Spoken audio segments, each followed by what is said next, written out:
రండి, ప్రభు యొక్క బలలో ప్రవేశించే మునుపు మాట జ్ఞాపకం చేసుకుంటూ వద్దాం. ప్రకటన గ్రంథము 4వ అధ్యాయం. ప్రకటన గ్రంథము 4వ అధ్యాయము మనం చూసినట్లయితే ఎన్నో వచనం? మొదటి వచనం. ప్రకటన గ్రంథం 4వ అధ్యాయము మొదటి వచనాన్ని ఒక మాట జ్ఞాపకం చేసుకుంటూ వద్దాం. అందరం కలిసి చదువుకుందాం. ప్రకటన గ్రంథము 4వ అధ్యాయం మొదటి వచనం అందరం కలిసి చదువుకుందాం. ఈ సంగతులు జరిగిన తర్వాత నేను చూడగా, అదిగో పరలోకమందు ఒక తలుపు తెరవబడి ఉండెను. మరియు నేను మొదటి వినిన స్వరము బోరధ్వని వలె నాతో మాట్లాడుగా వింటిని. ఆ మాట్లాడిన వాడు ఇక్కడికి ఎక్కి రమ్ము, ఇక మీదట జరగవలసిన వాటిని నీకు కనపరిచేదన నేను. కాబట్టి దేవుని యొక్క వాక్యాన్ని చూసినట్టు ప్రియులారా, పరిశుద్ధమైన బైబిల్ గ్రంథంలో కొన్ని మాటలు రాయబడుతూ వచ్చినాయి. ఏమనుందంటే, ప్రభు సమయం ఇస్తే త్వరగా ముగిద్దాం. దేవుని యొక్క వాక్యాన్ని చూసినట్టయితే ఒక విషయం ఇక్కడ రాయబడుతుంది. ఏమని? నేను చూడగా అదిగో పరలోకము అని యోహాను మాట్లాడుతున్నటువంటి ఒక మాటను మనం చూస్తున్నాం. పరలోకమందు అని అంటున్నాడు. అంటే యోహాను యొక్క జీవితంలో పరలోకాన్ని చూస్తున్న అనుభవాన్ని మనం చూస్తూ వస్తున్నాం. అయితే ప్రియులారా, ఇక్కడ మనం జాగ్రత్తగా గమనించే మాట ఏంటంటే, ఇంతకుముందు మనం ఆరాధనలో జ్ఞాపకం చేసుకుంటూ వచ్చాం. ఏమని? పరలోకం నుండి, అంటే యోహాను చూసిన పరలోకం నుండి మనకు కలిగినవి ఏంటి? 7 విషయాలు ఉన్నాయి. మొదటిగా రక్షకుడు మన కొరకు వచ్చి ఉన్నాడు, రక్షకుడిని కలిగి ఉన్నాం. 2, మరణపు వేదన నుండి తొలగించబడే పిలుపును నంది ఉన్నాం. 3, మనకు అడ్డుగా ఉన్న రాళ్ళు తొలగించబడుతున్నాయి. 4, పాపములు క్షమించబడుతున్నాయి. 5, సంతోషం ఉంటుంది. 6, మన గురించి సాక్ష్యం ఇచ్చాడు, పరమందు ఉన్నాడు. 7వదిగా చూడగా ఏంటి? తండ్రి కుడి పార్శ్వన కూర్చుంటున్న అనుభవాన్ని మనం ఇక్కడ చూస్తున్నాం. అయితే దేవుని యొక్క వాక్యాన్ని చూసినట్టయితే పరలోకంలో ఏముంది అన్నది మనకి ఇంపార్టెంట్. పరలోకం నుండి ఏమి కలిగినది అన్నది మనం చూస్తూ వచ్చాం. పరలోకం నుండి మనకు కలిగింది ఏందన్నది మనం చూస్తూ వచ్చాం. మనకేం కలిగినాయో పరలోకం నుండి మనం చూస్తున్నాం. అయితే పరలోకమందు ఏముందన్నది కూడా మనకు అవసరం. పరలోకంలో ఏముందో కొన్ని విషయాలు మనం ధ్యానించే మునుపు ప్రభు నడిపింపు కొరకే చిన్న ప్రార్థన. మమ్మల్ని మిక్కిలిగా ఎక్కువగా ప్రేమించిన ప్రియ పరలోకపు తండ్రి, పరిశుద్ధుడు అయిన దేవా, మీకు స్తోత్రములు. మీరు ఇచ్చిన కృపకై వందనాలు తండ్రి. మీ ప్రేమను బట్టి స్తోత్రములు. ఈ సమయంలో ప్రభు టేబుల్ యొక్క వర్తమానం ధ్యానించడం కొరకై దాసుడు కన్నులు యజమానుడి వైపు చూస్తున్నట్లు, దాసురాలు కన్నులు యజమానురాలు వైపు చూస్తున్నట్లు మా కన్నులు మీ వైపు వీక్షిస్తుండగా మీరే సహాయం గురించి మహిమ పొందండి. నీ ప్రజల పక్షాన నీకున్న దయ చొప్పున దయతో నన్ను జ్ఞాపకం చేసుకుని మాతో మీరు మాట్లాడమని ప్రార్థిస్తూ, ఈ యొక్క వాక్యం ఎంత దీవెనకరంగా, శత్రువు సిగ్గు మీకు మహిమకరంగా జరిగించమని, మాతో మాట్లాడి మా అక్కర తీర్చమని, మాలో ఉండే బలహీనతలు తొలగించమని దేవా, మమ్మల్ని ప్రభా మీ యొక్క బలము చేత ఆవరించండి. మీ బలము చేత మా మీద కమ్ముకొనండి. ఆ బలము ద్వారా ప్రభా మీ యొక్క ప్రభు బల వర్తమానం ధ్యానించడం కొరకై కావాల్సిన శక్తిని, బలమును మీరు మాకు దయచేయండి.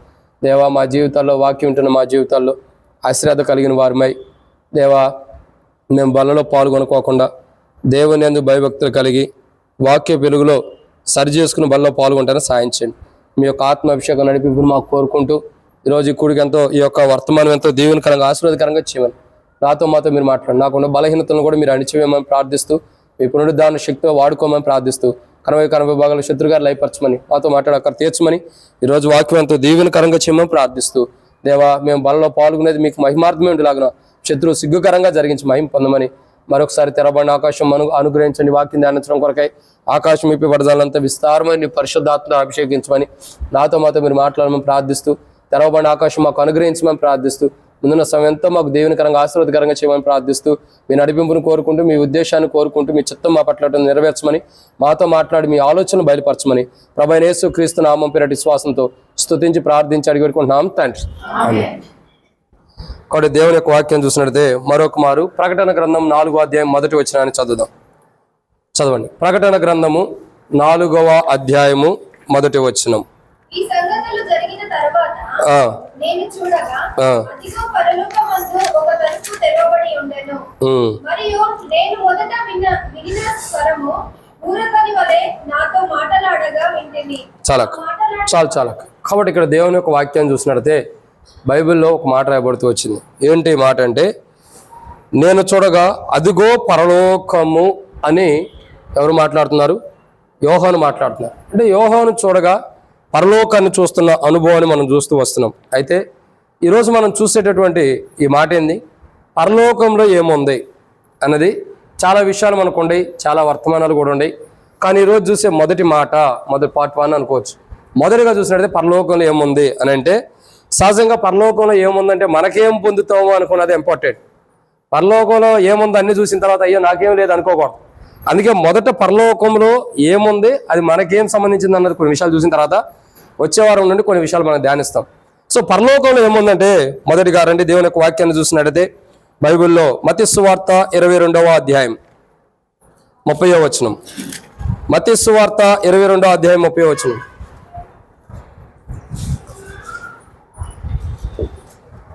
మత్తయి సువార్త 22వ అధ్యాయం 30వ వచనం.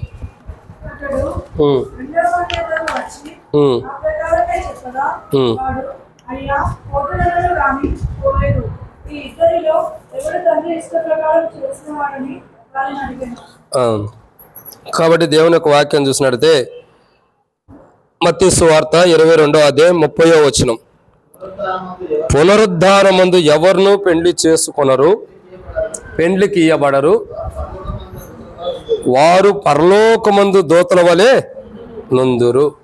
కాబట్టి దేవుని యొక్క వాక్యాన్ని చూసినట్లయితే పరలోకంలో ఏముంది అని మొట్టమొదటిగా మనం గమనించినట్లయితే, పరలోకంలో ఏముందంటే మనం దూతల వలె ఉండబోతున్నాం. పరలోకంలో ఏముందండి? దూతల వలె మనం ఉండబోతున్నాం. అదే పరలోకంలో ఉంది. పరలోకంలో మొట్టమొదటిగా మనం చూసే దాంట్లో ఈరోజు పరలోకంలో ఏముందంటే దూతలు ఉన్నారు. ఏమున్నారండి? దూతలు. మనం ఎలా ఉండబోతున్నాం అంటే ఇక్కడ యేసు ప్రభువు చెబుతాడు, పునరుద్ధానమందు ఎవరును పెండ్లి చేసుకొనరు, పెండ్లికి ఇయ్యబడరు, వారు పరలోకమందు ఉన్న దూతల వలె ఉందురు. ఎలా ఉంటున్నామండి? పరలోకమందు దూతల వలె ఉండబోతున్నాం. కాబట్టి పరలోకంలో ఏముందంటే దూతలు ఉండే. సో మన యొక్క జీవితాన్ని మనం పరీక్షించుకోగా, మన జీవితాన్ని మనం హెచ్చరించుకున్నట్లయితే, ప్రభు బల దగ్గరికి వచ్చి ప్రభు బల దగ్గర సరి చేసుకుని మన జీవితాన్ని మనం పరీక్షించుకున్నట్లయితే, మనం పరలోకంలో ఏముందన్నది తెలుసుకోబోతున్నాం. అంటే మనమే దూతల వలె ఉండబోతున్నాం. పరలోకంలో ఏముంది? దూతలు ఉండి. కానీ మనం ఎలా ఉండబోతున్నాం? పునరుద్ధానమందు పరలోకం విషయమై కొన్ని విషయాలు రాయబడుతూ వచ్చింది. ఏమని రాయబడుతూ వచ్చింది? పునరుద్ధానమందు ఎవరిని పెండ్లి చేసుకోనరు, పెండ్లికి ఇయ్యబడరంట.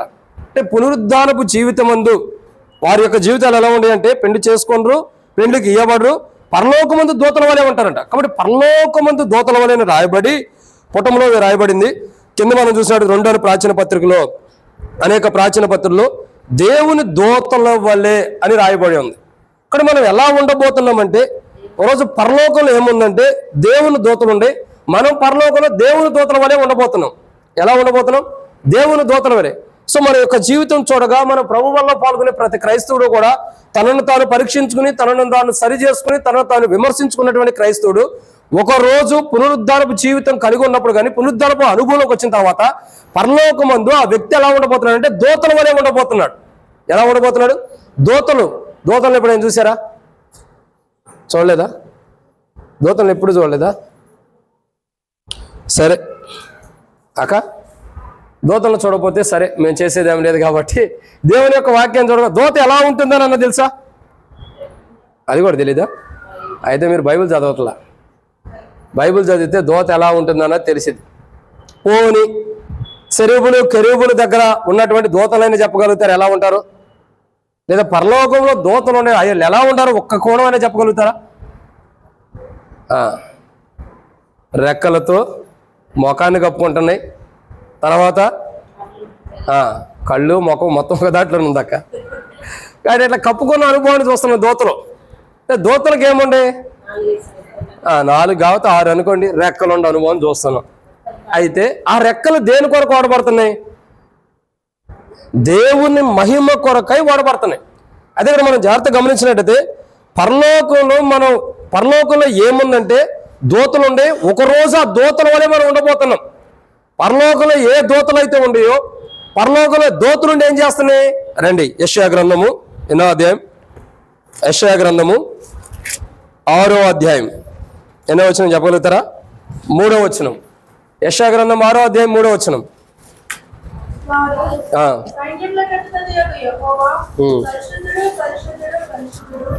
సర్వలోకము ఆయన మహిమతో నిండి ఉన్నది. చాలక. కాబట్టి ఇక్కడ దేవుని యొక్క వాక్యాన్ని చూడగా సైన్యములకు అధిపతి యెహోవా పరిశుద్ధుడు పరిశుద్ధుడు అని అంటున్నారు. ఎవరు దేవుని స్తుతిస్తున్నారు? దూతలు. దూతలు ఎలా ఉండే అన్నది 2వ వచనం చదవండి. 2వ వచనం యెషయా గ్రంథం 6వ అధ్యాయం 2వ వచనం. ఆయనకు పైగా ఆ, సేరాపులు నిలిచి ఉండిరి. అంటే మహాదూతలు. ఒక్కొక్కరికి 6 రెక్కలుండెను. ప్రతివాడు 2 రెక్కలతో తన ముఖంలో వెండితో తన కాళ్ళను కప్పుకొనుచు వెండితో ఎగురుచుండెను. అది. కాబట్టి ఇక్కడ మనం చూసినట్టయితే దూతలు పరలోకలు ఏముండే? దూతలు ఉన్నాయి, మహాదూతలు ఉన్నాయి. ఈ దూతలు ఎలాంటివి అంటే కెరూబులు సెరూబులు మధ్య ఉన్న దూతలు ఎలాంటివి అంటే ఆ దూతల యొక్క సెరూబులు దూతలు ఎలాంటివి అంటే మహాదూతలు. పుటంలో వేయబడి కింద చదవండి. మహాదూతలు అంటే ఒక రోజు మనం పరలోకంలో ఏ మహాదూతలు అయితే ఉన్నాయో ఆ మహాదూతల వలె మనం ఉండబోతున్నాం. పరలోకంలో ఏముందండి? మహాదూతలు ఉన్నాయి, దూతలు ఉన్నాయి. మహాదూతలు ఎలా ఉన్నాయి? 2 రెక్కలతో ముఖాన్ని కప్పుకుంటున్నాయి, 2 రెక్కలతో కాళ్ళను కప్పుకుంటున్నాయి, 2 రెక్కలతో ఎగురుతున్నాయి. అంటే ఆ యొక్క దూతలు ఎలాంటి అనుభవాలు అయితే ఉన్నాయో ఏం చేస్తున్నాయి దూతలు చెప్పండి?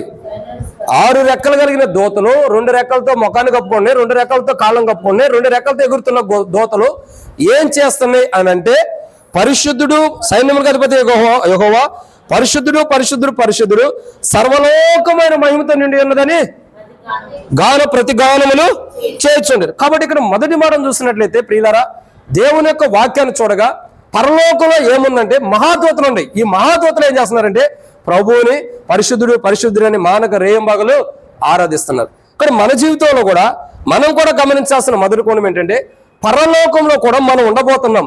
మనం ఎలా ఉండడం? దూతల వలె మనం ఉండబోతున్నాం. మనం దూతల వలె ఉండబోతున్నాం. మనం ఏం చేయబోతున్నాం చెప్పండి? అక్కడ దూతల వలె ఉండబోతున్నాం. మనము పరిశుద్ధుడు పరిశుద్ధుడు పరిశుద్ధు అని మానక రేయంబాగులు దేవుని ఆరాధించబోతున్నాం. అంటే పరలోకంలో ఏముందంటే దూతలు అంటే దేవుణ్ణి ఆరాధించేవారు పరలోకంలో ఉంటారు. దేవుణ్ణి ఆరాధించేవారు పరలోకంలో ఉన్నప్పుడు ఇక్కడ సరైన ఆరాధన చేయకపోతే, ఇక్కడ ఆరాధించ రాకపోతే, ఇక్కడ సరైన ఆరాధన అనుభవం మనం ఉండకపోయినప్పుడు పరలోకంలో ఎలా ఆరాధన చేయగలుగుతాం? అర్థమవుతుందండి? ఇక్కడ ఆరాధన చేయడం రాదు, ఆరాధించబడిన అనుభవం మనకు లేదు, మరి పరలోకంలో ఎట్లా ఆరాధన చేస్తాం? అందుకే మనం ఎలా ఉండాలంటే మొదటి మాటని ఇక్కడ రాయబడుతుంది, మనము దేవుణ్ణి ఆరాధించే దూతల వలె ఉండాలి. ఎందుకంటే పరలోకంలో దేవుణ్ణి ఆరాధించే దూతలు ఉంటారు. ఎవరుంటారు చెప్పండి? దేవుణ్ణి ఆరాధించే దూతలు పరలోకంలో ఉంటారు. కాబట్టి మనం ఎలా ఉండాలంటే బలలో పాల్గొనే మన జీవితాల్లో దూతల వలె ఎలా ఉండాలా? ముఖాన్ని కప్పుకున్న అనుభవం ఉండాలా, కాళ్ళను కప్పుకున్న అంటే ముఖం అంటే మనల్ని మనం కనపరుచుకోకూడదు, కాళ్ళు అంటే అపవిత్రమైన జీవితం ఉండకూడదు. మరి ఎలా ఉండాలి? ఎగురుతున్న అనుభవం అంటే అర్థం ఏంటి? ప్రభువుని మహింపరుస్తున్న అనుభవం ఉండాలి. కానీ పరలోకంలో ఏముందంటే మహాదూతలు ఉండే పరిశుద్ధుని పరిశుద్ధుని దేవుని ఆరాధన చేస్తున్నాయి. కానీ ఒక రోజు ఈ ఎల్షద్దాలో ఉన్న దూతలే ఒక రోజు పరలోకంలో ఉండబోతున్నారు. ఈ దూతలు ఏం చేయబోతున్నారంటే ప్రభువుని ఆరాధించబోతున్నారు. ప్రభువుని ఆరాధించే కోణం తెలియనప్పుడు, ఆ పరలోకంలో దేవుని ఆరాధించే కోణం తెలియనప్పుడు ఇక్కడ బలలో ఎలా పాల్గొంటాం?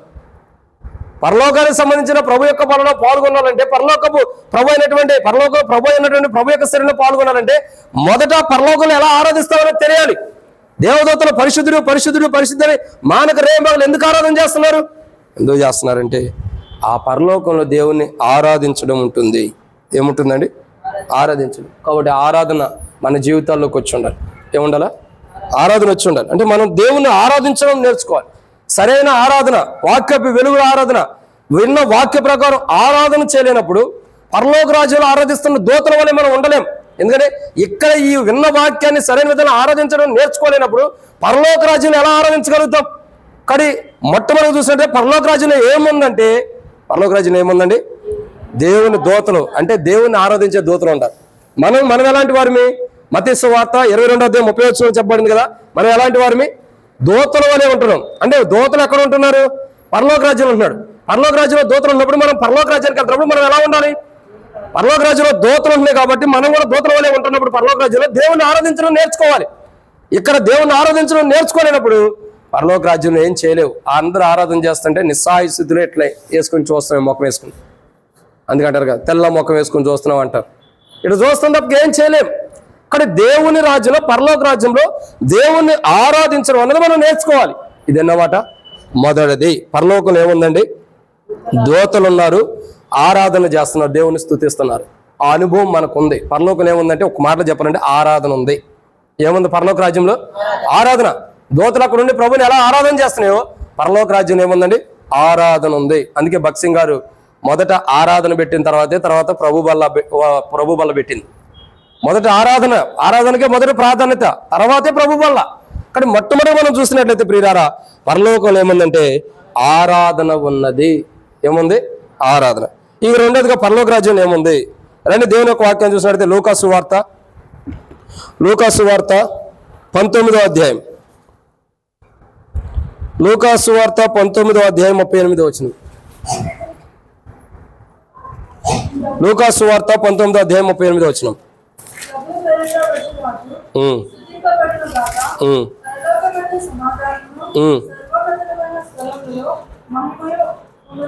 చాలక్క. కాబట్టి రెండో మాట చూసినట్టే పరలోకంలో ఏముంది? మొట్టమొదటిగా ఏముందండి? ఆరాధన ఉంది. అంటే దూతల చేత ఆరాధించబడుతున్నాం, మనమే దూతలుగా చేయబడుతున్నాం, మనమే వెళ్ళి తండ్రిని ఏం చేస్తున్నాం? ఆరాధన చేస్తున్నాం. అక్కడ మొదటిది పరలోకంలో ఏముందంటే ఆరాధన ఉంది. రెండోదిగా పరలోకంలో ఏముందంటే రెండో మాట చూస్తున్నాము. ఏముంది పరలోకంలో? దేవుని మహిమ ఉన్నది. ఏముందండి? దేవుని మహిమ. అంటే మన ప్రజలు సరే ఎవరి గురించి వద్దు, మోషే ఉన్నాడా? మోషే దేవుని చూశాడా లేదా? దేవుణ్ణి మొత్తం చూడలేదు, కానీ ఆయన పార్శ్వమును చూసినప్పుడు బండసందులో దాచినప్పుడు ఆ పార్శ్వమును చూసినప్పుడు మోషే ఎలా ఉన్నాడు? ఆశ్చర్యపోతున్నాడు. దేవుడు మాట్లాడతాడు, నన్ను చూసి ఏమన్నాడు? బ్రతకడు మోషే అంటాడు. అంటే దేవుని మహిమ అంత గొప్పది. అంత గొప్పదైన దేవుని మహిమ పరలోక రాజ్యంలో ఉంది. అయితే పరలోక రాజ్యంలోకి వెళ్ళినప్పుడు ఆ మహిమను మనం చూడగలుగుతామా? చూడగలుగుతాం లేదా? చూసే ధన్యత ఉంది. ఎలాగూ? నన్ను చూసి ఏమన్నాడు? బ్రతకలేడు అన్నాడు ప్రభు. కానీ ఇశ్రాయేలు ఒక మాట అన్నాడు. ఏమన్నాడు? ఇశ్రాయేలు ఎవరు లేడు కదా. ఇశ్రాయేలు ఎవరంటే మన నాగన్నోళ్ళ మనోడు కాదు. ఎవరు ఇశ్రాయేలు? ఎవరక్క? చెప్పండి, పెద్దగా చెప్పండి, పర్లేదు. దేవుని ప్రజలు ఇశ్రాయేలు. నేను ఇశ్రాయేల్ అంటే ఎవరు అన్నా. ఎవరు అతను? ఎవరంటే యాకోబు యొక్క జీవితం చూడండి. యాకోబు అంతకుముందు దేవుని చూడగలిగాడా? దర్శన వెలుగులో ఎలా ఉన్నప్పుడు కూడా యాకోబు దేవుని ప్రత్యక్షంగా కానీ పరోక్షంగా కానీ చూసినట్టు అనుభూతి తక్కువ. దూతలు ఎక్కుచూ దిగుతుండ దర్శనాన్ని చూశాడు, కానీ ముఖాముఖిగా దేవుని చూడగలిగాడా? లేదు. యాకోబు యొక్క జీవితంలో దేవుని చూడలేనటువంటి యాకోబు యాకోబు అంటే మోసపు జీవితం, పాప జీవితం. ఆ జీవితం మార్చబడిన తర్వాత ఇశ్రాయేలుగా చేయబడిన తర్వాత అంటాడు, నేను దేవుణ్ణి ముఖాముఖిగా చూచి తిని దేవునితోనూ మనుషులతోనూ పోరాడి గెలిచితే కనుక నీ పేరుకి ఇశ్రాయేల్ కానీ యాకోబు అనబడదు. ఏమనబడుతుందండి? యాకోబు అనబడుతుంది, ఇశ్రాయేల్ అనబడుతుంది. అంటే ఇశ్రాయేల్ యొక్క జీవితము ప్రాముఖ్యత. ఎందుకు ఇశ్రాయేల్ జీవితం అంటే ఒక రోజు దేవుని మహిమని ముఖాముఖిగా చూడగలిగేవారు ఎవరంటే మా క్రీస్తులో మార్పు చెందిన క్రైస్తవులు. ఇప్పుడు చెప్పండి, ఇప్పుడు దేవుని చూస్తామా లేదా? ఎలా ఉంటే చూడలేము? యాకోబు లాంటి జీవితం. యాకోబు జీవితం అంటే మోసకరమైన జీవితం ఉంటే దేవుని చూడలేం. మోసకరమైన జీవితం ఉన్నప్పుడు దేవుని చూడలేం, దేవుని ఎదురు రాలేం. ఇప్పుడు చూడండి, ఆదాం ఉన్నాడు. ఆదాం దేవుని దగ్గరకు వచ్చాడా? తప్పు చేసినప్పుడు దేవుని దగ్గరకు వచ్చాడా? చెట్టు చాటును దాక్కుంటున్నాడు. అయ్యా, నీ స్వరం నేను విన్నప్పుడు తోటలో నేను చెట్టు చాటును దాక్కున్నాను అన్నాడు. దేవుడు మాట్లాడుతున్నాడు, నువ్వు చేయొద్దన్న పని నువ్వు చేసావా? ఎందుకు చేసావు, ఎలా చేసావు అన్నట్టుగా మాట్లాడుతూ వస్తుంటే నేను తప్పు చేశానని చెప్పి ఏదో చెప్పాల్సిన రీతిలో తన భార్య మీద నెట్టిన ఎట్లా అన్నట్టే ఒప్పుకుంటున్నాడు. అంటే అక్కడ తప్పు చేశాడు కాబట్టి దేవుని ముఖాముఖి చూడలేకపోతున్నాడు. ఆదాము దేవుని చూడలా. మరి దేవుడు ఏమన్నాడు? నన్ను చూసి బతకలేడని ఎందుకన్నాడు? అది దేవుని యొక్క వరములో, దేవుని యొక్క చిత్తంలో, దేవుని స్వరూపంలో, ఆత్మానుసారంగా స్వరూపంలోకి వచ్చిన వాడు దేవుని చూడగలుగుతారు. భౌతికమైన విషయాల్లో కొంతమంది అంటారు, దేవుడు ఎక్కడ ఉన్నాడు చూపించు, దేవుడు ఎక్కడ ఉన్నాడో చూపించు, నాకు నేను నమ్ముతానంటారు. గాలిని చూపించు, అప్పుడు దేవుడిని చూపిస్తా. ఏం చూపించాలా? గాలి ఎలా ఉందో చూపిస్తారా గాలిని? గాలికి రూపం ఏమైనా ఉందా? మనం చూడలేం, చూడటానికి మనకు కనపడదు, కానీ దేవుని తెలుసు. గాలిని మనం చూపించినప్పుడు గాలిని సృష్టించిన దేవుని ఎలా చూడగలుగుతాం? అది అజ్ఞానం కదా మానవుడికి. దేవుని చూపించి నేను నమ్ముతా, దేవుని చూపించి నమ్ముతా. పిల్లలు ఇక్కడ దేవుని యొక్క వాక్యం చూసినట్టే రెండో మాట మనం చూస్తున్నాం. పరలోకంలో ఏముంది అని అంటే దేవుని మహిమ. అంటే ఎవరైతే యాకోబు యొక్క జీవితం నుండి మార్చబడి ఇశ్రాయేల్ యొక్క అనుభవంలోకి వస్తారో వాళ్ళే దేవుని మహిమ. ఆ దేవుని మహిమ పరలోకంలో ఉంది. మనం ఏం చేస్తాం? ఒకరోజు ఆ దేవుని మహిమని మనం చూడగలుగుతాం. ఏం చేయబడుతున్నామండి? చూడగలుగుతాం. ఆ దేవుని మహిమ, ఆ దేవుని ప్రత్యక్షత, ఆ దేవుని యొక్క ప్రసన్నత మనం ఏం చేయగలుగుతాం? చూడగలిగే వాడుకుంటాం. కాబట్టి రెండో మాట మనం చూసినట్టే పరలోకంలో ఏముందంటే దేవుని మహిమ. ఆ దేవుని మహిమలో మనం ఉండాలంటే యాకోబు యొక్క జీవితం మార్పు చెందాలి. ఈరోజు బల దగ్గరకు వస్తున్నాం మనం. ఇప్పుడు బలలో పాల్గొనబోతున్న మనం, బలలో ప్రవేశించబోతున్న మనం, మన జీవితాల్లో ఇంకా యాకోబు లాంటి జీవితం ఉందా? యాకోబు లాంటి స్వభావం మనలో ఉందా? యాకోబు అంటున్నాడు కదా, ఇప్పుడు నేను దేవునితో మనుషులతో పోరాడి గెలిచితిని కనుక అనే అనుభవంలోకి యాకోబు వచ్చాడు. యాకోబు యొక్క జీవితంలో నేను దేవుని ముఖాముఖిగా చూచితినని యాకోబు అంటున్నాడు. యాకోబు దేవుని ముఖాముఖిగా చూడటం ద్వారా యాకోబు దేవుని మహిమ ఎలా ఉంటుందో చూడగలిగాడు. కాబట్టి ఈరోజు మన జీవితాలు ఎలా ఉండాలండి? చెప్పండి, ఎలా ఉండాలా?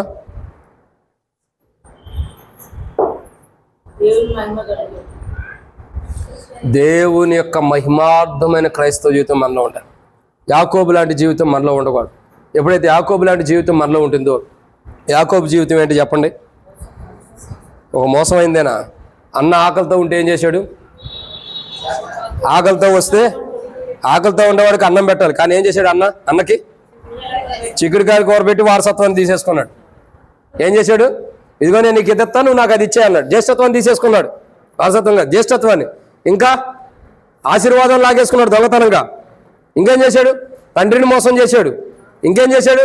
మావను కూడా మోసం చేశాడా? మంచిదైతే మావను కూడా మోసం చేశాడంటే. ఇంకేం చేశాడు? చాలా ఉండే యాకోబు గురించి చెప్పాలంటే ఎన్ని లేవు. ఇంత జీవితం అంతా కూడా ఏమైపోతూ వచ్చింది? మార్పు చెందిన అనుభవం, తండ్రిని మోసం చేసిన అనుభవము, మామను మోసం చేసిన అనుభవం కానీ, ఇంకా సహోదరుడికి నష్టం తెచ్చిన అనుభవం కానీ, ఇంకా తన సహోదరు నుంచి మరి జ్యేష్ఠత్వం లాక్కున్నటువంటి అనుభవం కానీ, ఇవన్నీ మార్చివేయబడినప్పుడు యాకోబు అంటాడు, జ్యేష్ఠత్వాన్ని తీసుకుని యాకోబే తన అన్నయ్య ఏశావు తన ఎదుటి పడినప్పుడు బహుమానం ఇస్తాడు. ఒకప్పుడు అతని దగ్గర నుంచి లాగేసుకున్నాడు, ఇప్పుడు అతను బహుమానం ఇస్తున్నాడు. అప్పుడేమంటాడు? అన్న నాకేం వద్దురా, నువ్వు తీసుకోవాల్సింది తీసుకున్నావు కదా, ఇవన్నీ నాకు ఎందుకురా నాయన, ఏమొద్దులే అంటే, లేదు నీ దాసుడు అని అంటాడు అక్కడ యాకోబు. ఏమంటాడు?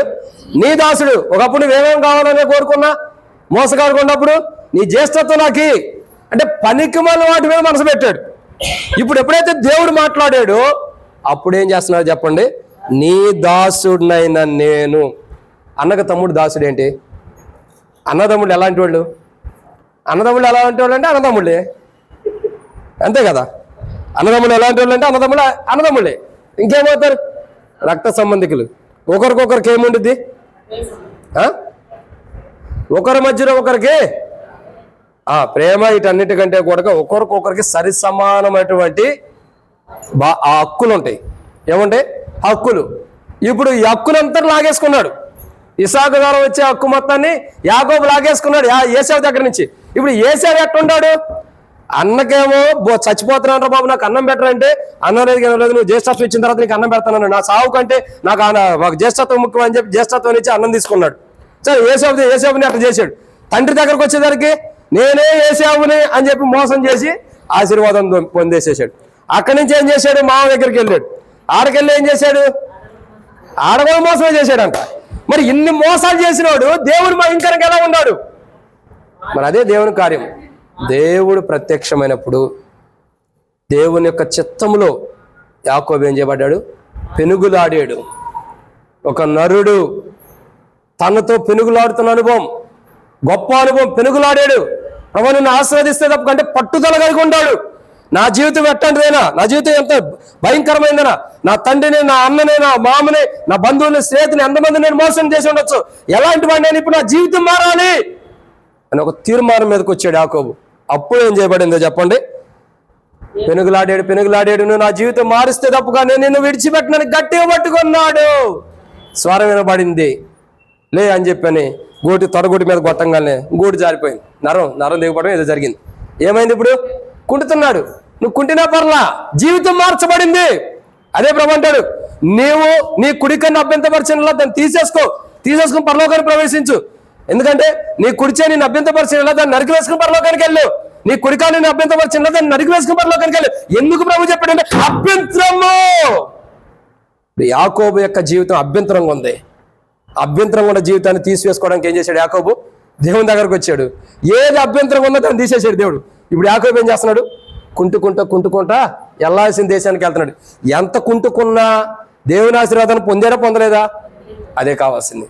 ఆ దేవుని ఆశీర్వాదాన్ని పొందాడు. అందుకంటే నేను దేవుని ముఖాముఖిగా చూచి తిని అంటే దేవుని యొక్క జీవితం మార్చబడి, దేవునిలో క్రీస్తులో జీవితం మార్చబడి, మోసపు జీవితం, పాప జీవితం అంతా మార్చబడి రూపాంతరంలోకి వచ్చి దేవుని ద్వారా రూపాంతరం పొందినటువంటి క్రైస్తవుడు దేవుని మహిమలో ఉంటాడన్నది యాకోబు యొక్క జీవితం మనం తెలియపరచబడతాం. కాబట్టి ఎన్నో మాట ఇది? రెండోది. కాబట్టి మనం ఎలా ఉండాలో బలలో పాల్గొని మనం పరలోకం ఏముంది చెప్పండి? మొట్టమొదటిగా ఆరాధన ఉందంటే దూతలు ఉండే, దూతల చేత ఆరాధించబడుతున్నాం. మనమే దూతలం అయ్యి అక్కడ ఆరాధన చేస్తున్నాం. రెండు, పరలోకం ఏముంది? దేవుని మహిమ ఉంది. అంటే మనం ఏం చేయబడుతున్నాం? ఆ మహిమ ఎవరు? మనమే దేవుని అంటే దేవుని మహిమ ఉంది, మనమే అక్కడ దేవుని మహిమగా చేయబడుతున్నాం. పరలోకం ఏముందంటే దేవుని మహిమ. నువ్వే దేవుని మహిమగా పరలోకం ఉంటున్నప్పుడు భూమి మీద నువ్వు ఎంత మహిమార్థమే ఉండాలో ఆలోచించు. యాకోబు మోసగాడినే, ఇప్పటి నుండి నేను దేవుని కొరకు ఉండాలని తీర్మానం చేసుకున్నాడు. కాబట్టి యాకోబు యొక్క జీవితం మార్చబట్టంతోనే ఇక నుంచి నీ పేరు యాకోబు కాదు, ఇశ్రాయేల్ అనగానే నీ పేరేంటి? మీ పేర్లు ఇశ్రాయేలా? నీ పేరేంటి? ఇప్పుడు యూట్యూబ్లో కొత్త ట్రెండ్ వస్తుంది, ఏంటో తెలుసా? గొర్రెలు అని వీళ్ళు అసలు పేరు వేరు, మందిరంలో చెప్పుకునే పేరు వేరు, కాబట్టి వీళ్ళ జీవితాలు ఇంతే అని చెప్పని ఏదో ఒక యూట్యూబ్లో కొంతమంది క్రైస్తవుల మీద నిందించే వాళ్ళు ఉన్నారు. పేర్లు ఎందుకు మార్చబడి ఇప్పుడు జ్యోతి ఏనండి. యాకోబు అంటే మోసగాడు. ఇప్పుడు నా పేరేం పేరు మీకు చెప్పండి, మీకు తెలుసా నా పేరేంటో? మహిమదాస్, అది ఒకటే మీకు తెలుసు. అసలైన పేర్లు నాకు చాలా ఉంటాయి. ఇంటికాడ నాని అని పిలుస్తారు, తర్వాత శ్రీకాంత్ అసలు పేరు. కాబట్టి శ్రీకాంత్ అసలు పేరు. ప్రభుని నమ్మిన తర్వాత తిమోతి అంకులు బాప్తిస్వం తీసుకున్న తర్వాత హస్త నిక్షేపం చేసేటప్పుడు అంకుల్ పేరు మార్చాడు. ఒరే నీ పేరు శ్రీకాంత్ కాదు, ఇక్కడ నుండి నీ పేరు మహిమదాస్ అని పెడుతున్నాను రండి. ఆ రోజు నుండి ఆ దైవజనుడు పెట్టిన పేరే కొనసాగుతూ వస్తుంది. అసలు పేరేంటి? శ్రీకాంత్. ఇప్పుడు ఏం చేయబడింది? శ్రీకాంత్ ఏం చేయబడ్డాడు? ఎందుకు మార్చబడతాడు? ముందర నల్లగొట్టబడ్డాడు, మొదట సిలువైపడ్డాడు, మొదట చనిపోతూ వచ్చాడు. పాపముల అపరాధుల నిమిత్తమై, తాను చేసిన పాపాల నిమిత్తమై డిసెంబర్ 18వ తారీఖు 2011 డిసెంబర్ 18, 3:30 గంటల సమయంలో శ్రీకాంత్ అనే వ్యక్తి సిలువైపడి క్రీస్తుతో కూడా చనిపోయి లేచాడు. ఆ తర్వాత ఏమొచ్చింది? మరి అది మార్చబడింది కదా. ఇప్పుడు యాకోబు అనే వ్యక్తి మార్చబడ్డాడు. ఏమని? ఇశ్రాయేలుగా మార్చబడ్డాడు. అంటే మారు మనసు బాప్తిస్మం యొక్క అనుభవంలోకి వచ్చాడు. ఆ జీవితం కలిగిన వారే దేవుని మహిమ అండి, ఉత్తతోళ్ళు కాదు. ఇప్పుడు ఏం చేయబడింది? మార్చబడిన అనుభవం. కాబట్టి మార్చబడిన అనుభవంలోనే దేవుని యొక్క మహిమ ఉంటుంది. ఇప్పుడు యాకోబు మార్చబడ్డాడు, ఇశ్రాయేల్ అయ్యాడు. ఇప్పుడు దేవుడు యాకోబు వంశావళి అంటున్నాడా? ఇశ్రాయేల్ యొక్క గోత్రాలు అంటున్నాడా? యాకోబు గోత్రికులు అంటున్నాడా? ఇశ్రాయేల్ గోత్రికులు అంటున్నాడా? నాకు తెలిసి చాలా పర్యాయములు దేవుడు యాకోబు జీవితాన్ని మార్చిన తర్వాత ఇశ్రాయేల్ అని మాట్లాడుతూ వస్తున్నాడు. అందుకే ప్రజలకు కూడా పెట్టేశాడు పేరు. మీరు యాకోబు ప్రజలు కాదయ్యా, మీరు ఇశ్రాయేల్ ప్రజలు అని పెడితే ఈ ప్రజలు ఇంకా యాకోబు జీవితంలోనే ఉంటారు. ఎక్కడున్నారు ఈ ప్రజలు? ఇంకా యాకోబు యొక్క జీవితంలో. మీరు ఇశ్రాయేలీలు, నా జైలైన ఇశ్రాయేల్ని విడిపించడానికి నేను ఆకాశం నుండి దిగి వచ్చింది, వారి మొరను విన్నానని దేవుడు మాట్లాడుతున్నాడు. నిర్గమకాండంలో ఇశ్రాయేల్తో మాట్లాడుతున్నాడు. నేను పరిశుద్ధుడని మాట్లాడతాడు. ఎవరితో? యాకోబుతో మాట్లాడాడు, ఇశ్రాయేల్తోనా? మార్చబడిన వారితో మాట్లాడుతుంటే వాళ్ళ జీవితం మార్చుకోవట్లా, వాళ్ళ జీవితాలు మార్చబడాల. వాళ్ళు ఎలాంటి వాడు అంటే మాట దేవుని శోధిస్తూ, దేవుని వేధిస్తూ, దేవుని బాధపరిచినటువంటి వారు ఇశ్రాయేల్ ప్రజలు. అయితే ప్రియులారా, దేవుని యొక్క వాక్యాన్ని చూస్తున్నాం. రెండో మాట,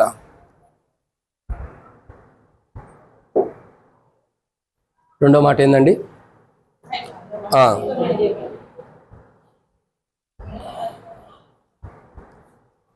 మొదటిగా ఏముంది?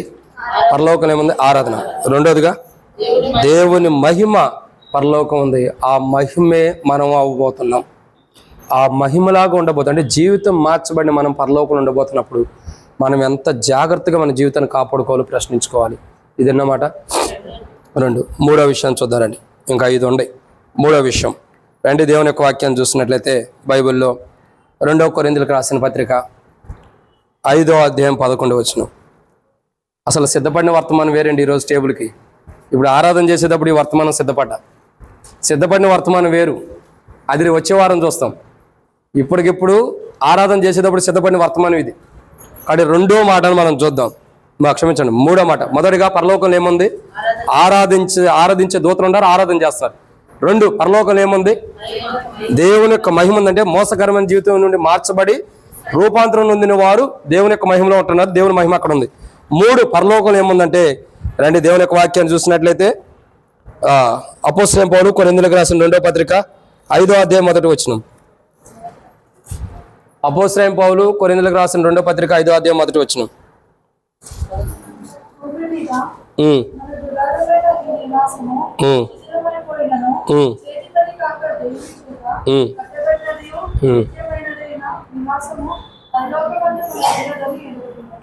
చాలా అన్న. కాబట్టి ఇక్కడ మనం చూస్తున్న ఎన్నో మాట అండి ఇది. 3వదిగా పరలోకములు ఏముందంటే నిత్యమైన నివాసము. ఏముంది? నిత్యమైన నివాసం. ఈ నిత్యమైన నివాసం అంటే మన నివాసాలు ఎలాంటివి? ఇక్కడే పౌలు అంటున్నాడు కొరింథీయులకు రాస్తూ, భూమి మీదనున్న మన గుడారమైన ఈ నివాసము శిథిలమై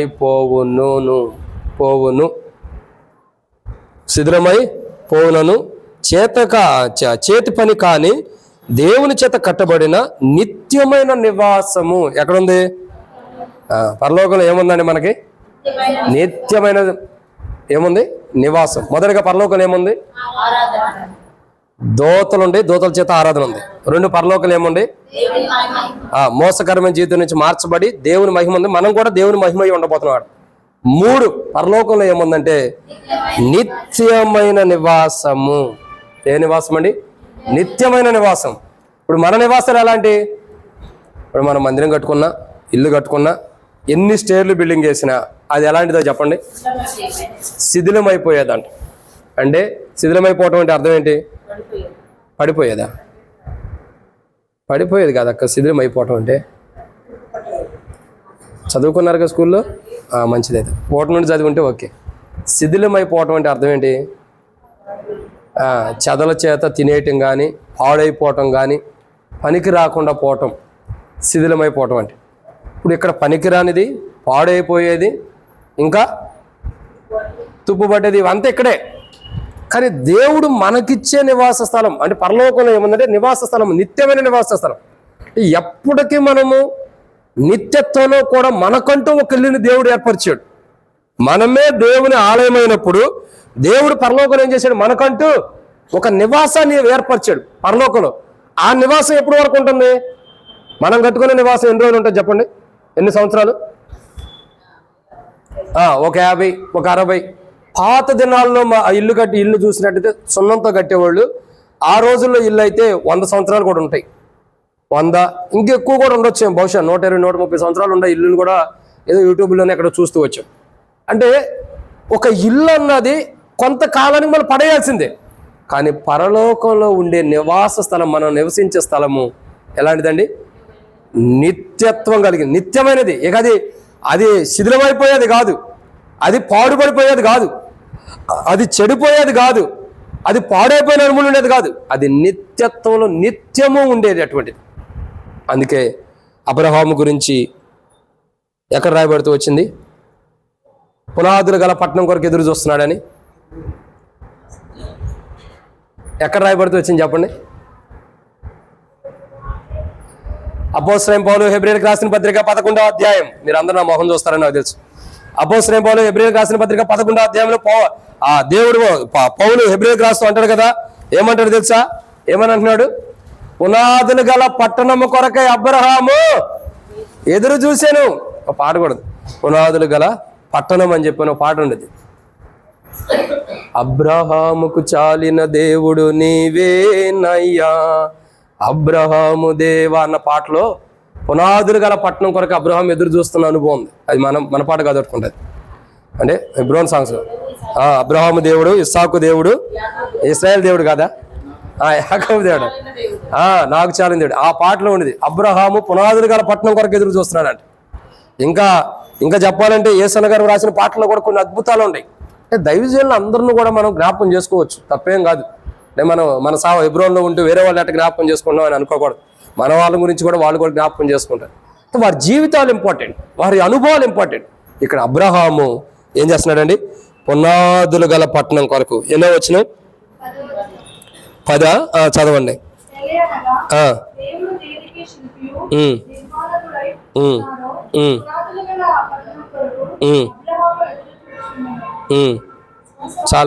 చాలా కాబట్టి ఏమని రాయబడుతూ వచ్చిందండి? అబ్రహాము పునాదులు గల పట్టణం కొరకు ఎదురు చూస్తున్నాడు. అంటే నివాస స్థలము కొరకు అబ్రహాం ఎదురు చూస్తున్నాడు. అబ్రహాం ఎదురు చూస్తున్న నివాస స్థలము మనకు దేవుడు ఇవ్వబోతున్నాడు. పరలోకంలో ఏముందంటే నివాస స్థలం ఉంది. ఏముంది? నిత్యమైన నివాస స్థలం. అని మనం ఎప్పుడూ కూడా నిత్యము నివసించేటటువంటి దేవుని యొక్క నివాస స్థలం. దేవుడు మనం నివసింపజేయటానికి, ఆయన మనల్ని సజీవులుగా నివసింపజేయడానికి ఒక నిత్యమైన నివాస స్థలాన్ని ప్రభు మనకి ఇస్తున్నాడు. ఆ నిత్యమైన నివాస స్థలం గురించే ప్రభు యేసుక్రీస్తు ప్రభువారు యోహాను సువార్త 14:2 అంటాడు. ఏమంటాడు? ప్రభు యేసుక్రీస్తు ప్రభువారు చదవండి, అక్కడ రాయబడిన మాట ఏంది? యోహాను సువార్త 14 2 చేతులతో దీని బైబిల్. యోహాను సువార్త 14 నా తండ్రి ఇంట అనేక నివాసములు కలవు. ఆ నివాసములు ఎలాంటివంటే పౌలు చెబుతున్నాడు. తండ్రి అంటే ఉన్న అనేకమైన నివాస స్థలములు ఉన్నాయి అని యేసుప్రభువు చెప్పాడు. ఆ నివాస స్థలం ఎలాంటిదంటే నిత్యమైన నివాస స్థలం. ఎలాంటిది? నిత్యమైనది. అంటే నిత్యత్వం కలిగినటువంటి నివాసం, నిత్యత్వం కలిగినటువంటి నివాస స్థలము పరలోకంలో దేవుడు మనకి ఇవ్వబోతున్నాడు. ఏమైపోతున్నాడు? మనకి ఇవ్వబోతున్నాడు పరలోకంలో నిత్యమైనటువంటి నివాస స్థలం. అయితే పరలోకంలో ఏముందండి? నిత్యమైన నివాస స్థలం అంటే ఎప్పటికీ ఉండే నివాసం. భూమి మీద మనం కట్టుకునే ఇళ్ళు, ఈ ఇళ్ల కోసం ఎన్ని గొడవలు, ఈ గజం అక్కడ వచ్చింది, ఆ గజం ఎక్కడ వచ్చింది, ఈ అద్దు అక్కడ ఉంది, ఆ అద్దులు ఎక్కడ ఉన్నాయి అని ఎన్ని కొట్లాట్లు, ఎన్ని గొడవలు, స్థలాలు పొలాలు కొరకు. కానీ ఇవి ఎలాంటివి చెప్పండి? భూమి అయిపోతుంది దాని పని. ఆకాశం నుండి నక్షత్రం రాలి నీటిలో పడగా నీరు అయిపోతుంది, భూమి మీద పడగా భూమిలో 3వ భాగం కాలిపోతుంది. ఈ భూమి కొట్టుకుంటానో గుంజుకుంటానో, ఈ ఆస్తి నాది, ఈ పొలం నాది, ఈ గజం నాది, ఈ ఆస్తి నాది అని కొట్టుకుంటూ గుంజుకుంటూ లాక్కుంటూ కేసులు గోడ వెళ్తున్నాం. ఈ స్థలాలు ఎలాంటివి చెప్పండి? శిథిలమైపోయే స్థలాల కోసం కొట్టుకుంటున్నాం. అదే మనం ఎలాంటి వారం అంటే క్షయమైపోయే శరీరం కోసం మనసు పెడతాం, కానీ అక్షయత కలిగిన శరీరం కోసం మనసు పెట్టం. అక్షయమైనటువంటి శరీరం కోసం మనసు పెట్టం, క్షయమైపోయే వాటి మీద మనసు ఎక్కువ పెడతాం మనం అంతా కూడా. అందుకే దేవుని రాజ్యానికి వెళ్ళటం కూడా కష్టమే. కాబట్టి పరలోకంలో ఏముందంటే సరి చేసుకోవాలి ఆ జీవితాన్ని. ఏం చేయాలి? ఆ జీవితాన్ని సరి చేసుకోవాలి. పరలోకంలో ఏముందంటే నిత్యమైన నివాస స్థలం. నిత్యమైన నివాస స్థలం పరలోకం ఉంది. ఆ నిత్యమైన నివాస స్థలమును మనం ఏం చేయాలా? పొందుకోవాలి. ఆ నిత్యమైన నివాస స్థలం కొరకు మనం భూమి మీద ఏం చేయాలి? సిద్ధపడాలి. డోంట్ వరీ, నేను చూసుకుంటాను. ఏం చేయాలా? సిద్ధపడాలి. ఎప్పుడు? ఆ నిత్యమైన స్థలానికి మనం వెళ్ళడం కొరకు మనం ఎలా ఉండాలంటే నిత్యత్వపు జీవితాన్ని మనం భూమి మీద కలిగి ఉండాలి. ఏ నిత్యత్వ జీవితం అయితే మనం భూమి మీద కలిగి ఉంటామో అప్పుడు నిత్యత్వంలో దేవుడు మనకిచ్చే నివాస స్థలాన్ని మనం ఏం చేస్తాం? పొందుకుంటాం. ఇక్కడ నిత్యత్వం లేకుండా, ఇక్కడ నిత్యత్వం కలిగి ఉండుకోకుండా పరలోకానికి వెళ్ళి పొందుకోవాలంటే ఎక్కడి నుంచి వచ్చేది చెప్పండి? కాబట్టి ఎన్నో మాట ఇది. మూడోదిగా పరలోకంలో ఏముందంటే నిత్యమైనది. అంటే ఎప్పటికీ ఉండే నివాస స్థలము. నువ్వు నివసించడం కొరకు ఒక స్థలం దేవుడు పరలోకంలో నీ కొరకు ఉంచాడు. ఆ పరలోకంలో నువ్వు పొందుకోవాలంటే ఆ నివాస స్థలాన్ని నీవు ఆ పరలోక సంబంధిగా జీవించాలి. బల్ల దగ్గరకు వచ్చి నా జీవితంలో ఈ ప్రభు యొక్క బల్ల, ఈ విరగొట్టబడిన శరీరం, నలగొట్టబడిన శరీరం కానీ చిందించబడిన రక్తం పరలోకంలో మనకు నివాస స్థలం దగ్గరికి మనం తీసుకెళ్ళటం కొరకై నలగొట్టబడింది, చిందించబడుతుంది ఆ రక్తం. ఆ రక్తంలో పాల్గొనే మనం ఆ పరలోకంలో తండ్రి దగ్గర ఉన్నటువంటి నివాస స్థలం, నిత్యమైన నివాస స్థలాన్ని పొందుకోవడం కొరకై ఈ బలలో సరైన విధానంలో మనం పాల్గొనాలి. యథార్థమైన జీవితం, సరి చేసుకున్న జీవితంలో పాల్గొనాలి. ఇదన్నమాట. 4వ విషయాన్ని చూద్దారండి. ఈ టైం లేదు కాబట్టి త్వరగా ముగిద్దాం, ఎండాకాలం వచ్చేసింది. రెండు దేవుని యొక్క వాక్యాన్ని చూసినట్టయితే 4వ మాట అపోస్తలుడైన పౌలు ఎఫెసీయులకు రాసిన పత్రిక 6:9. అపోస్తలుడైన పౌలు ఎఫెసీయులకు రాసిన పత్రిక 6:9.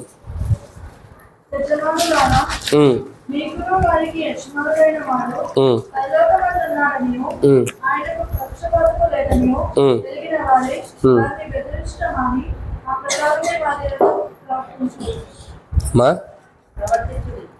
హాస్టల్ నుండి వచ్చినట్టుంది పాపం. పాప పెద్దగా చదవలేకపోతుంది. ఎవరైనా పెద్దగా చదివే వాళ్ళు ఉండారా? చదవండి. యజమానులారా మీకును వారికిని అది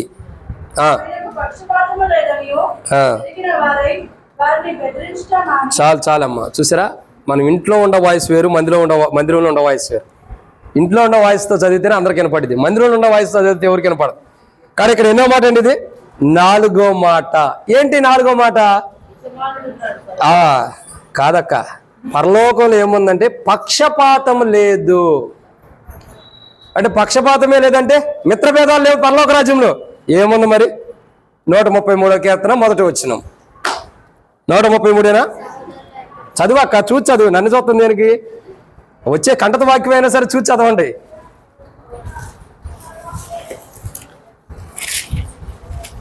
133 కరెక్ట్గా అని చెప్పా. మొదటి వచనం అని చదువక్క. ఇంటికాడ స్వరం చదవాలి. ఇంకా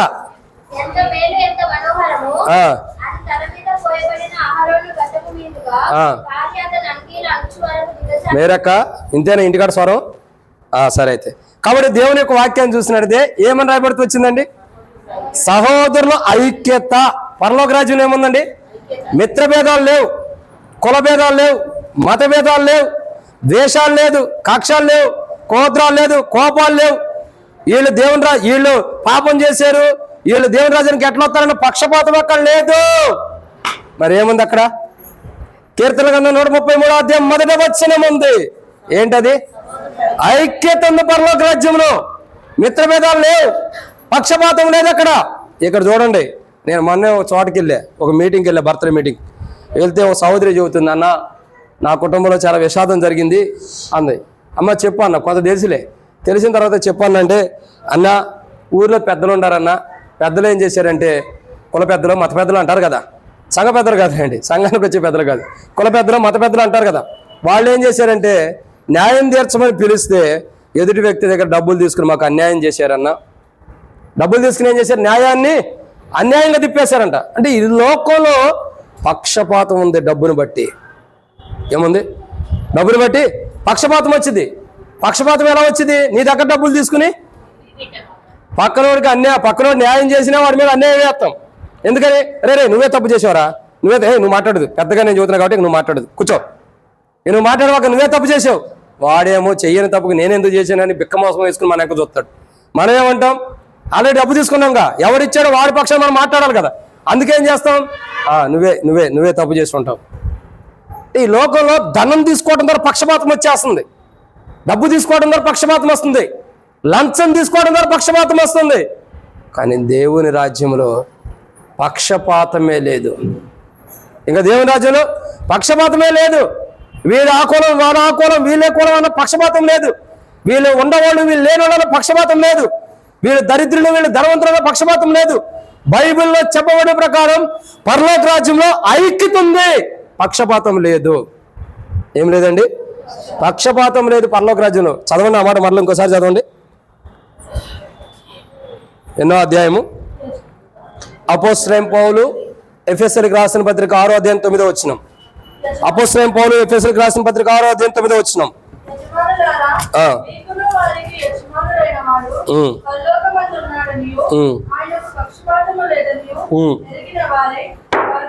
చాలక్క, చాలు. పరలోకం ఏముందండి? ఐక్యత ఉంది. ఏముంది? ఐక్యత. పక్షపాతం లేదే కాడ. మరి ఇంత చెప్పిన తర్వాత కూడా ఇంకా పక్షపాతం లేదంటే అట్ట? పరలోక రాజ్యంలో ఏముందని నేను అడుగుతున్నా, ఏం లేదని కాదు. పరలోక రాజ్యంలో ఏముంది? పక్షపాతం లేదు, ఐక్యత ఉంది అక్కడ. ఆ ఐక్యతలో మనం ఉండాలి. ఏముండాలా? ఐక్యత, సహోదరుల ఐక్యత కలిగి నివసించుట పరలోక రాజ్యంలో మేలుకరంగా ఉండిద్ది. ఇక్కడ సహోదరుల ఐక్యత కలిగి ఉంటే పరలోక రాజ్యంలో నీకేముంటుంది? అక్కడ మేలుంటుంది. ఇక్కడ ఐక్యత లేకపోతే అక్కడ మేలు ఉండదు. గుర్తుపెట్టుకోండి. ఇప్పుడు మన యొక్క జీవితాల్లో ఎబ్రోన్ సావాసం అనే కాదు, అనేక కోణాల్లో గొడవలు, కొట్లాట్లు చాలా ఉంటాయి. ఒకే మందిరంలో నేను చాలాసార్లు చూసా, ఒకే మందిరంలో అడ్డతెరగట్టి ఒకవైపున ఒక గుంపు, ఇంకో వైపున ఇంకో గుంపు ఆరాధన చేసుకున్నారు. నాకు తెలిసి చాలా చోట్ల ఇలా జరుగుతూ వచ్చింది. భేదాభిప్రాయాలు, ఐక్యత లేనటువంటి అనుభవాలు. అది ఏదైనా సరే, వాటెవర్ మీద తర్వాత సంగతి. ఏదైనా సరే భేదాభిప్రాయాలు రావటం ద్వారా, సంఘంలోకి, దేవుని మందిరంలోకి భేదాభిప్రాయాలు రావటం ద్వారా, అప్పుడు దాకా అక్క బాగున్నావా, అన్నా బాగున్నావా, కలిసి హృదయానికి అద్దుకున్న విశ్వాసులతోనే వాళ్ళదు వీళ్ళొద్దని మందిరాన్ని 2 భాగాలుగా చేశారు. మందిరం 2 భాగాలుగా అయిన అనుభవం బైబిల్ ఎక్కడైనా ఉందా? అసలు అబద్ధం మాట్లాడుతున్నారు మీరు. ఉందా లేదా చెప్పండి. మందిరము 2 భాగాలుగా చేర్చబడినము బైబిల్ ఎక్కడైనా ఉందా? పెద్దగా చెప్పండి. ఉందా లేదా? పెద్దగా చెప్పండి. ఇంకా పెద్దగా చెప్పండి. ఇంటికాడ వయసుతో చెప్పండి. అది కరెక్ట్. ఏమంటున్నారు? మందిరం 2 భాగాలుగా అయినము లేదంట. మరి యేసు ప్రభు వారు సిలువ వేయబడినప్పుడు దేవాలయం 2 దేవాలయం యొక్క ఏమైంది? తెర 2 భాగాలుగా చెరబడి దేవాలయం 2 భాగాలుగా చేర్చబడింది. ఎందుకు చేర్చబడింది అక్కడ? మరి లేదని చెబుతున్నారు. మరి అందుకే మీ జ్ఞానం ఏంటన్నది నేను పరీక్షిస్తా ఉంటా వాక్యం చెప్పేటప్పుడే. కానీ ప్రియులారా, దేవుని యొక్క వాక్యం చూసినట్లయితే అక్కడ పాపం విస్తరించడం ద్వారా అక్కడ దేవుని కృప, దేవుని యొక్క అద్భుత కార్యం జరగడం ద్వారా అక్కడ పాపం అనేది పగి చేర్చబడింది. అప్పుడేం జరగబోతూ వచ్చిందంటే మానవుడి జీవితాలు మార్చబడుతూ వచ్చినాయి. ఎవరైతే యేసుప్రభుని పొడిచాడో అతడే ఆ ప్రభు పాదాల దగ్గరికి వచ్చి పశ్చాత్తాపడుతున్నాడు. యేసుప్రభుని పక్కన పొడిచిన వాడే. ఎందుకంటే ఆయన చివరి రక్తబొట్టు కూడా కార్చడం చూసి మరి అటువంటి అనుభవం అక్కడ ఉంది. కానీ నేటి దినాల్లో మందిరాల్లో సంఘంలో ఏముంది? ఐక్యత అనేది ఎక్కడుంది? నేనంటే నీకు ఇష్టం ఉండదు, నువ్వంటే నాకు ఇష్టం ఉండదు, కానీ ఒకే బలలో పాల్గొంటాం. అదే మన దౌర్భాగ్య స్థితి. నేనంటే నీకు నచ్చదు, నువ్వంటే నాకు నచ్చదు, ఒకరికొకరు నచ్చం, ఒకరికొకరు మాటలు ఇష్టం ఉండదు, ఒకరికొకరికి ఆలోచన ఇష్టం ఉండదు, కానీ ఒకే బలలో పాల్గొంటాం. ఎంత మంచి వాళ్ళమో మనం. అదే మన జీవితాల్లో, క్రైస్తవ జీవితంలో మన వెనక లాగుతున్న జీవితం అదే. వెనక లాగేస్తున్న క్రైస్తవ నువ్వేంటి నేనేంటి ఎవరైనా ఒకటే. దేవునిలో సేవకులైనా, విశ్వాసులైన, సంఘపెద్దలైన, పరిచారకులైన ఎవరైనా ఈక్వల్. ఎవరు సండే స్కూల్ పిల్లలైనా ఎవరైనా ఒకటే. దేవుని సన్నిధిలో, దేవుని సన్నిధిలో ఎవరైనా ఒకటే. నువ్వు ఒకటి, నేను ఒకటి. నీకో మనస్తత్వం, నాకో మనస్తత్వం కలవట్లా. కాబట్టే ప్రభు వల్ల పాల్గొనేది కూడా కలవకుండా పాల్గొంటున్నాం. కాబట్టి మందిరాల్లో, సంఘంలో గొడవలు అట్టాగే కొనసాగుతుంది. మళ్ళీ మనం ఉపవాస ప్రార్థనలో, సంఘ ప్రార్థన చేస్తాం. ప్రభా ఎబ్రోలో సమాధానం, మాకు కూడా సమాధానం, పలానా చోట సమాధానం, శాంతి, సమాధానం. ఎందుకు వచ్చింది? ఐక్యత కలగాలన్న మనసు మనలో వస్తే సమాధానం ఆటోమేటిక్గా వచ్చింది. అసలు ఐక్యత లేనప్పుడు మన జీవితాల్లో సమాధానం ఎక్కడి నుండి వచ్చింది? కాబట్టి పరలోకంలో ఏముందంటే ఐక్యత ఉంది. ఏముంది? యూనిటీ అని అంటారు. ఏముంది? యూనిటీ. ఇంకా మన భాషలో అర్థం కావాలంటే యూనియన్. యూనియన్ అంటే ప్రెసిడెంట్ ఉంటాడు పరలోకంలో కూడా. యూనియన్ ఉంటుంది. యూనియన్కి ఒక ప్రెసిడెంట్ ఉంటాడు కదా, ఆ ప్రెసిడెంటే యేసు ప్రభు వారు. కాబట్టి పరలోకంలో ఏముందంటే ఏముందండి? ఐక్యత ఉంది. ఆ ఐక్యత ఈరోజు మనం ఏం చేయాలా? కలిగి ఉండాలి.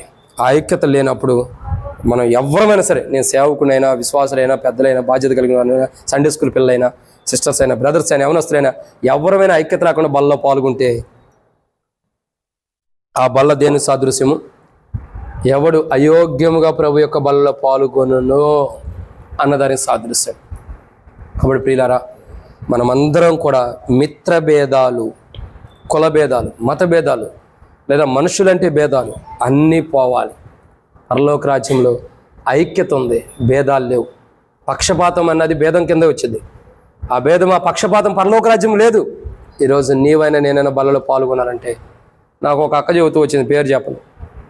అన్న, మా ఇంటికి వచ్చి ఒక అక్క గ్లాసులో నీళ్ళు ఇస్తే తాగదన్నా అంది. అదేంటక్క అంటే, మేము వేరే కులం, వాళ్ళు వేరే కులం అన్నాను. నరసాపూర్లో జరిగిన సంగతే చెబుతున్నా. మేము వేరే కులం, వాళ్ళు వేరే కులం అంది. అరే, ఇంకా రక్షించబడి మారుమనసు పొంది బాప్తిసం తీసుకుని ప్రభు వల్ల పాల్గొంటూ కూడా ఇంకా కులాలు ఎక్కడి నుంచి వచ్చినాయి? ఒకటే కులం కదా, క్రీస్తు కులమే కదా ఉంది. మరి ఇంకా కులాలు ఎక్కడి నుంచి వచ్చినాయి? నేను ఆశ్చర్యపోయే రోజు పరిచర్య చేస్తూ ఉండగా మామూలుగా ఎదుగో సోదరి మాట్లాడుతూ వచ్చింది. మాట్లాడుతూ అన్న, మేము ఇచ్చే గ్లాసులో నీళ్ళు ఆమె తాగదన్నా. ఏమని? ఒకప్పుడు నేను మా సొంత గ్రామంలో చూస్తూ వచ్చేవాడిని. మా ఊరు ప్రెసిడెంట్ గారు ఒక అతను ఉన్నాడు. ఇప్పుడు కాదులేండి, ఒకప్పుడు ప్రెసిడెంట్ ఆయన భార్య, అసలు ఆయన భార్య ఎట్టుండేదో కూడా సగం వరకు ఊర్లో వాళ్ళకి తెలియదు. ఆమె ఎలాంటి ఆమె, మనం పొరపాటున వాళ్ళ ఇంట్లోకి అడుగు పెట్టేవాళ్ళకి ఆ ఉండంగా మనం వెళ్ళిపోయిన తర్వాత ఆమె చక్కగా తుడుచుకుంటా కూర్చుండేది. ఇక ఆమె తుడిచుడే ఆమె పని. మళ్ళీ ఏం చేసేది తెలుసా? మనకేదైనా దాహం ఉండి వాళ్ళ ఇంట్లో పనిచేసే వాళ్ళు ఉంటారు కదా, పనిచేసి వాళ్ళు దాహం అడిగారు అనుకో, ఆ దాహం ఇచ్చిన గ్లాసు రుద్దుతా ఉండిద్ది. మరి ఇది రుద్దేటప్పుడు నీ చేతి కావట్లా? అంటువ్యాధి. ఏ వ్యాధి అండి? అంటువ్యాధి. అమ్మో, ఆ కులస్తులు మాకు కుదరదు, వీళ్ళు మాకు కుదరదు అని ఆమె అంటువ్యాధికి ఉండేది. నేను డైరెక్ట్, నాకేం మా మొహమాట ఉండదు కదా, ఒక్కోసారి డైరెక్ట్ అనేవాడిని, ఏమండి ఏంటంటే మీ భార్య ఎట్ట చేస్తుంది అన్నట్టుగా మాట్లాడితే, అయ్యా అప్పుడు రక్షణ పొందక మునుపు అరే మీకు ఎందుకు అట్టా చేసేదిలే, మీ పని మీరు చేసుకుని అనేవాడు ఊరు ప్రెసిడెంట్. ఎందుకంటే అట్లా అంటువే అది, వాళ్ళు పట్టుకున్న గ్లాసు వీళ్ళు పట్టుకోకూడదు. మరి ఒకే బాలలో ఎట్ట తాగుతున్నా నేను అనుకుంటా, నాకు చెప్పినావా ఎవరి గురించి చెప్పిందో ఆమె, ఇద్దరు పక్క పక్క నుండి బల్ల ఎట్ట పాల్గొంటారు చూడాలనుకుంటా. మందిరంలో చూస్తూ ఉంటా ఎట్ట పాల్గొంటారు. ఈమె గబక్కనే గ్లాసు ఎట్ట తాగిద్ది, ఈ గ్లాసు ఇచ్చినప్పుడు ఆమె ఏం చేసిద్దో చూడాలని ఉంది నాకు. గ్లాసులోకి వద్దనిద్దా, గ్లాసులో పాల్గొనిద్దా. ఎందుకు చెబుతున్నా అంటే భేదాలు ఇంకా పోలా. ఏం పోలా. ఏదో మందిరం రక్షించబడ్డాం, మారుమోసు పొందాం, బాప్తిసం పొందాం, మందిరానికి వస్తున్నాం, క్రీస్తుని నమ్మాం, జీవితం మార్చబడింది అనుకున్నాం. కానీ లోపల ఉన్న భేదాలు పోలా. అయిపోతే పరలోక రాజ్యంలో నీకు మేలుంది. సహోదరుల ఐక్యత కలిగి ఉంటా, ఎంత మనోహరము, ఎంత మేలో. ఆ మనోహరమైన జీవితం పరలోకంలో ఉంది. ఆ మహిమకరమైన జీవితము, ఆ మేలైన జీవితము పరలోకంలో ఉంది. ఎంతకాలం అయితే ఈ భేదాలు ఉంటాయో అప్పుడు పరలోకంలో మన బహుమానం లేదు.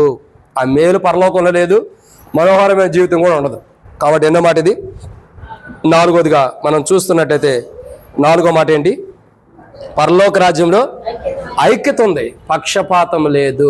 ఈరోజు బలలో పాల్గొనే మనం ఒకరంటే ఒకరికి పక్షపాతం ఉంటే, అందుకే నేను ఎప్పుడు కూడా పులిపేట మీద ఉండి సరి చేసుకోవడానికి ఇష్టపడతా. పులిపేట మీద దిగక మునిపే. ఎందుకు చెప్పమంటారా? ఎందుకంటే ఆ పక్షపాతమే రేపొద్దున నేను పరలోకంలో మనోహరంగా ఉండకోకుండా ఆపేసిద్ది. ఆ పక్షపాతమే రేపొద్దున పరలోకంలో నాకు మేలు జరగకోకుండా ఆపేసిద్ది. అందుకే ఆ పక్షపాతమైన జీవితాన్ని ఇక్కడే సరి చేసుకోవడానికి ఇష్టపడతా. అందుకే పులిపేట నుంచి నేను క్షమాపణ అడిగితే ఎవరైనా సరే, చిన్నవాళ్ళైనా పెద్దవాళ్ళైనా, లేదా బహుశా నాకు తెలియకపోతే నేను గబక్కన అడుగుతూ వస్తా. ఓ సహోదరి, ఒక అక్క జీవితం వచ్చింది ఎప్పుడో, ఇది 3 సంవత్సరాల కిందట, 2-3 సంవత్సరాల కిందట. ఫస్ట్ తారీఖుకి మనం పైకి ఎక్కువ వస్తున్నాం, అందరూ వచ్చేసారు ఫస్ట్ తారీఖుకి. నేను అప్పుడే రాబోతున్నా 31st నైట్. వస్తూ ఉండగా ఒక అక్క అంది, అయ్యా పేరు చెప్పను, నోటి దాకా వచ్చింది కానీ పేరు చెప్పను, ఎట్లా మా కుమార్తె నువ్వు మా ఇంటికాడ ఎట్లా అన్నందుకు కొద్దిగా బాధపడింది, బాధగా ఉంది మా కుమార్తెకి అంది. నేను ఫస్ట్ తారీఖు రాబోతున్నా, పైకి ఎక్కాలి కింద నుండి. మాట్లాడంగానే నేను కింద వెయిట్ చేసి అడిగా, అక్క ఎప్పుడు వస్తారు అక్క అని. వస్తున్నారు అని వెయిట్ చేసా. అక్క రంగానే, అక్క నేను పలానా ఆమెను నా తల్లిగా భావిస్తాను, పొరపాటును వాళ్ళు అర్థం చేసుకున్నట్టు క్షమించు. నేనైతే ఎప్పుడు కూడా ఆ మనస్తత్వం లేదు, అంటే తక్కువగా మాట్లాడినట్టు ఎప్పుడు నాకు లేదు. నేను ఎప్పుడైనా ఆమెను తల్లిగానే చూస్తాను. ఇది పొరపాటున నా నోటి మాట ద్వారా ఏమైనా మాట్లాడుంటే క్షమించక్క అని అడిగి క్షమాపణ అడిగిన తర్వాత 31st నైట్కి మరలా లోపలికి వచ్చేప్పుడు. అంతకుముందు రావాలనిపించలేదు. ఎంతోమంది వచ్చి ఉన్నారు, రమ్మంటున్నారు పైకి రా, నాకు కుడి స్టార్ట్ చేయాలి కదంటే వస్తా పదండి అన్న. ఎందుకంటే సరి చేసుకోవటం ఇంపార్టెంట్, ఐక్యత ఇంపార్టెంట్. ఈ ఐక్యత మనల్ని ఏం చేస్తుందంటే పరలోకంలో ఆ మనోహరమైన జీవితం, ఇంకా పరలోకంలో ఏం జరిగిద్ది?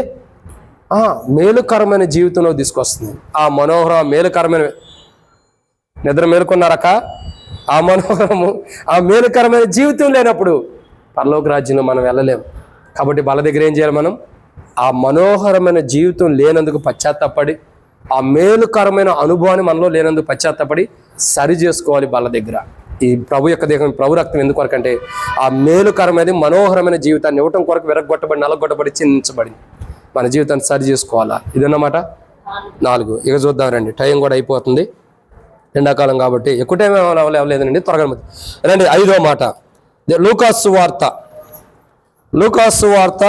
19వ అధ్యాయం 38వ వచనం. లూకాసు వార్త 19వ అధ్యాయం 38వ వచనం. ఎవరైనాను లూకాసు వార్త 19వ అధ్యాయం 38వ వచనం. ప్రభు పేరట వచ్చు రాజు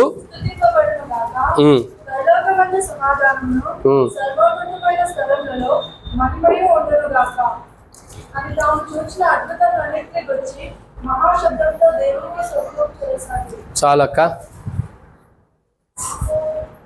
దేవుని మందిరానికి ఇంటికాడికి మధ్యలో ఉంది స్వరం. సరే, దేవుని యొక్క వాక్యం చూసినట్టు ఇది ఎన్నో మాట అండి? 5వదిగా ఏమని రాయబడుతూ వచ్చిందంటే పరలోకంలో ఏముంది. ఇప్పుడు చెప్పండి, 4 విషయాలు విన్నారు. మొదటిగా ఏముంది పరలోకంలో? మళ్ళీ బుక్ చూడాలి, అదే మన బలహీనత. ఆరాధన ఉంది పరలోకంలో. 2 ఏముంది? దేవుని మహిమ ఉంది. 3 దేవుని మహిమ ఉంది. 3 నిత్య నివాసం ఉంది. 4 ఐక్యత ఉంది పరలోకంలో. 5వదిగా పరలోకంలో ఏముందంటే ఇక్కడ రాయబడిన మాట